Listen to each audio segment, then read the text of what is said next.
Joining us on the show is our Odyssey NBA insider, Danny Green. Insider calls brought to us by the new Hyundai 2024 Santa Fe, equipped for adventure. Danny, thanks for joining us again, man. Appreciate it. Of course. Appreciate you guys having me. Danny, we want to start you off with this. Is it a big deal that them guys went to the club Sunday after the game and they don't play until Wednesday? Partying, dude. No. I mean, they're flipping out. It's not a big deal, but it is the play. They're grown men. It's the playoffs. Would you do it, Danny? Have you done it? Do it, Danny? Yeah, what was your protocol? No. I mean, after a 20-point I could not put everybody in the category of me. Can't tell everybody to do what I do. Certain guys need to do this. Certain guys need to do that. Some guys need to let loose. You have a couple days in between. I personally wouldn't go out until it was over, like the season was over, or before the season. So yeah, that's just me. But it's different for everybody. That's some just people because you're perform differently. A pro's pro, Leroy. a three-time champion, Leroy, is not going out and enjoying himself at the club after getting drubbed by 20. For sure, but I know some guys that said that they needed to do it to get themselves, their mental loose, to relax, and they performed better when they, just were more free. Yeah, well, look, I don't know if it's going to have an effect one way or the other. My favorite part, if we could show you the video here, Danny, is 20-year-old Nikola Jovic, who, if he should be in the club or not be in the club, I don't know how they snuck him in the club, but he looks like he's getting away with something, which is just hilarious to me because he's a baby. And so you can see him in the midst here as you follow in Jaime and Tyler, that he looks like he's gotten away with only as somebody could with a fake ID.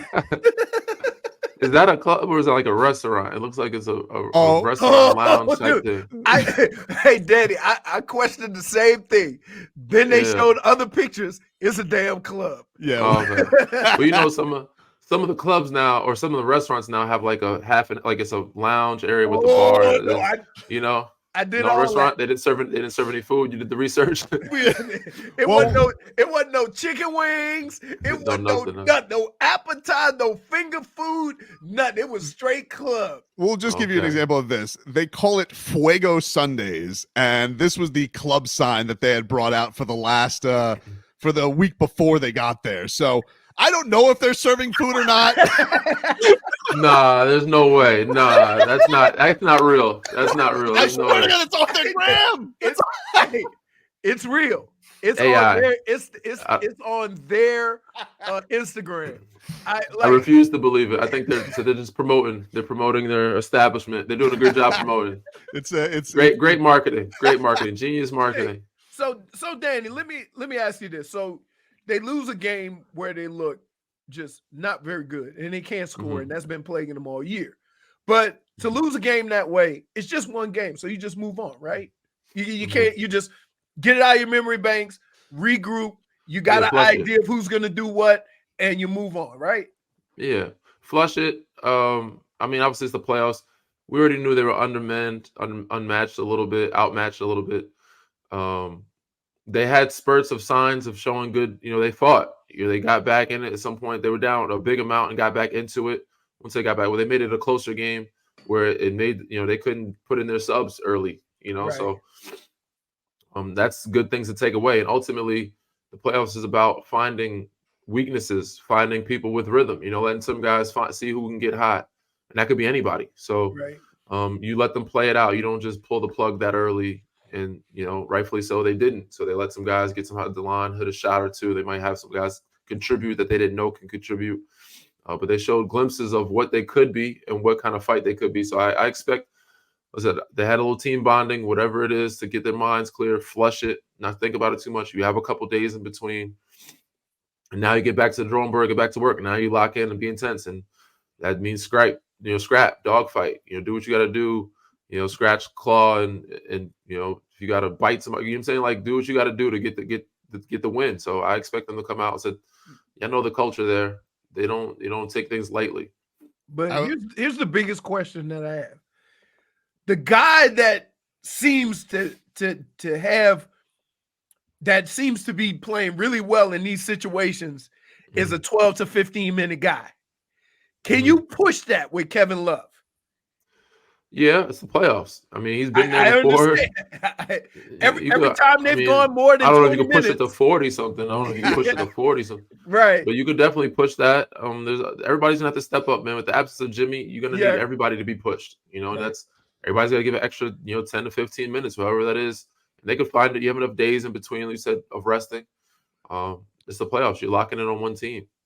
I don't know if it's apples to apples, Danny, but it kind of brought back horrifying memories, that last game, of what you guys did to the Heat in 2014, because it felt like watching those games, the damn ball would just move and move and move, and it'd be either you or Patty or Tony or whoever was just lighting Miami up from three. So I guess with Miami, knowing Boston is very, very talented, with the ball movement working that great, do they have to go away from the zone? Like, what would you do, I guess, to slow up this type of shooting onslaught that Boston can bring? I don't know about going away from it. I think you pick and choose spots, So this is the reason why I spoke. It's paid the big bucks. He's smarter than me at this. I'm not going to tell him how to do his job. And I'm not a coach. I've never been a coach, but I can only give you what I would think, that could throw somebody off. And that's just different looks. And I'm sure he knows that. They don't know when the zone is coming. They don't know when the man is coming. And Boston will give you one. There's the games where they're going to go cold. So you just got to, fight, scratch, and hope they go cold more often than they get hot. So if you do the little things to throw off their chemistry, their rhythm, and their thought process, and sometimes a zone will do that. Sometimes a box and one. I've seen a triangle and two be played. I've done it before. I'm not saying the spell would ever do that, but they just don't know what the hell it is. And by the time they figure it out, it's like, we already went on a 10-0 run. Right. So, yeah, I expect, Spo to throw out a bunch of different things. Would you go into this game thinking, I'm going to eliminate this or this person and he's not going to beat us? Because I hear, a lot of times you hear, okay, let's eliminate this guy, but everybody on that team shoots the three. So I'm just worried if you try to focus on one guy, or what if I say, hey, we're going to make sure they don't shoot threes and we're going to close out. And is there something that you would say, I want to try to eliminate this? Yeah. There's multiple ways that you can attack it. Like I said, there's a bunch of ways you can skin a cat, but ultimately they're a really good team. And I just think right now Miami don't have enough, but there's ways that you can make them think. And if you want to do that, it's like, all right, we're going to make them play one-on-one basketball. I know it's way different from how Spo normally does it, because they usually shift. They're a shift team and close out, hot to guys. But now it's like, all right, we're going to guard our guys. We're not going to shift as much, and we're going to make them play one-on-one and see if they can beat us in one-on-one basketball. That's a thought that I would do. Like, all right, make Jason Tatum, make Jaylen Brown go one-on-one, and now there's less ball movement. They're gonna have to get everything at the rim, at the basket, and get us, contested twos. So that's how I would do. I would guard these guys, just guard them straight up. They can shoot contested mid-range jumpers, and take away the threes. So that's another way to look at it. So I don't know if they'll do that, but that's one way to get the ball moving less and them getting as many open threes. It's like, all right, we're gonna make you take one-on-one twos against us. Right. Danny Green joining us here, our Odyssey NBA Insider. Insider is brought to us by the all-new Hyundai 2024 Santa Fe, equipped for adventure with capable features like the available H-Track all-wheel drive and standard third-row seating. Danny, last night, a couple of thrillers with the Lakers and the Knicks, and so both got to be pretty demoralizing losses for the Sixers and the Lakers. Yeah, very deflating for the road teams. It was very deflating losses. Which one do you feel like is going to be a tougher ass to climb out of, Lakers or the Sixers? Lakers. To be up 20, and then in the second half, I think at that point too, I think they were 20 in the second half at one point, and to lose that game, I'm like, obviously people think like Jokic, Murray, like you never bet against them. They're the Pat Mahomes. I was I'm not a gambler, but my brother-in-law was like, it's the best time to live bet. We got Denver down plus 350 or something like that, plus 300. They're down 20. They think, and I'm like, yeah, there's no way they're losing this game, bro. There's no watch. They're gonna come back. Sure enough, they did. You know what I'm saying? 45 minutes later, I'm like, they actually won that game. It was crazy. So to be up both games like that and to lose the way they did is more deflating and hard, especially as the back-to-back champions, and they're just so good. But that's more deflating. Tougher task. New York is a little bit more vulnerable. They haven't been playing that great. Jalen Brunson has been playing that well. Philly's actually a really good team and a good matchup. That's a team. I wouldn't say they're outmatched. I just don't think LA has enough to do it with, to deal with Denver. Philly has enough to deal with Knicks, and they weren't up 20 and lost the game. You know what I'm saying? But they were It was up 5 or close game, 6. right? Close game, and With they 40 went on seconds. 8-0 run within 30 seconds. It was kind of crazy. So, but there was some foul, like I said, the missed foul calls, crazy on both sides. But that game said it was exciting. But sometimes some of the game, I'm just like, man, we got to stop with the flop. Like the flopping is killing me. Watching that the New York feels like they're going back and forth of who can out flop each other. I'm like, yo, we got to stop the flopping. And Joel's like trying to get them to, like they're not. I don't think they've called that much of the second half of the season. You know, they had the flopping rule Right. where they call, but I'm like, yo, we got to penalize the guys. And they're like, now they're trying to start something. They're messing with Joel. Joel's like, yo, they're bumping into me. I push the guy away from me. Now I got a tech. But the antics are getting a little out of hand. But it is such fun basketball. And I think that might have hurt the game at the end because there was so many flops during the game that they might not want to call it. They swallowed their whistle. But Philly can climb out. I think Philly can climb out and make it an even series at home. How do you deal with I guess that between games, because you know these things are so down to the wire, and you see LeBron yesterday upset with the calls and is upset with the replay center. So like, it's just mentally as a team, if you feel like you're getting shafted, but you're trying to obviously, you know, handle the task at hand. So like, does that go on the coach? Do you guys collectively try and put that out of your mind? How do you deal with it when you feel like maybe the refs aren't necessarily on your side?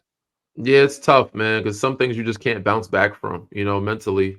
And I've been through it. Said playing your Miami Heat. So in 2013, like certain shots, certain plays, it's hard to mentally just get over. But it comes with maturity, you know, and maturity is you control what you can control. And it's like, all right, we've been playing for, you know, the 24 hours.